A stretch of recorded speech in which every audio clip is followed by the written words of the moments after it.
Chicago mayor, police union leader clash over defense of Capitol rioters. It's an inconvenience at this point, is all it is. This is not some mass insurrection, coup attempt, the police union leader said. Chicago Mayor Lori Lightfoot clashed Thursday with the head of the city's police union after he downplayed the actions of rioters who stormed the U.S. Capitol on Wednesday. Shame on them for what they did, but it was out of frustration, John Catanzara, president of the Fraternal Order of Police Lodge 7, who was elected last May to represent the city's police officers, told WBEZ-FM in Chicago. There's no fights. There's no, obviously, violence in this crowd. They pushed past security and made their way to the Senate chamber. Did they destroy anything when they were there? No. The riot left one woman fatally shot, 3 others dead from medical emergencies and at least 1 police officer dead from unspecified injuries. Damage to the Capitol included broken windows and ransacked offices. Police also confiscated guns, pipe bombs, and Molotov cocktails, according to WBEZ. This wasn't frustration, Lightfoot tweeted Thursday. It was a violent insurrection. The comments by John Catanzara, Chicago FOP president, either demonstrate clear delusion or reckless disrespect for the rule of law or both.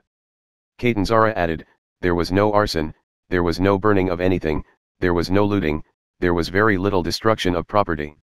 It was a bunch of peed-off people that feel an election was stolen, somehow, some way. He claimed that nobody had a problem with violent Black Lives Matter and anti-police riots that overwhelmed the country last summer, and the focus then was on blaming the police.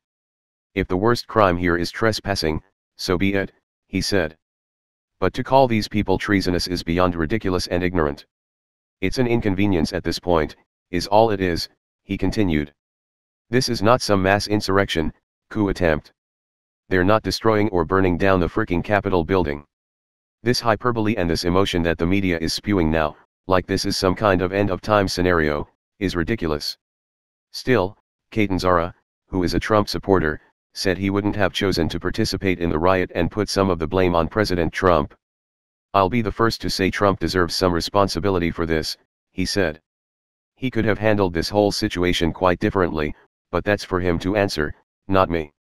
Catanzara later told the Chicago Tribune there's no excuse for what violence did occur or officers being attacked and injured. Trump, for his part, condemned the rioters in a Thursday news conference, calling it a heinous attack and saying the rioters don't represent the country. Lightfoot and Catanzara have publicly aired their grievances with each other a number of times before, WBEZ reported. The rioters breached the Capitol following a rally supporting Trump's claims the election was stolen from him. It briefly interrupted Congress's certification of the Electoral College.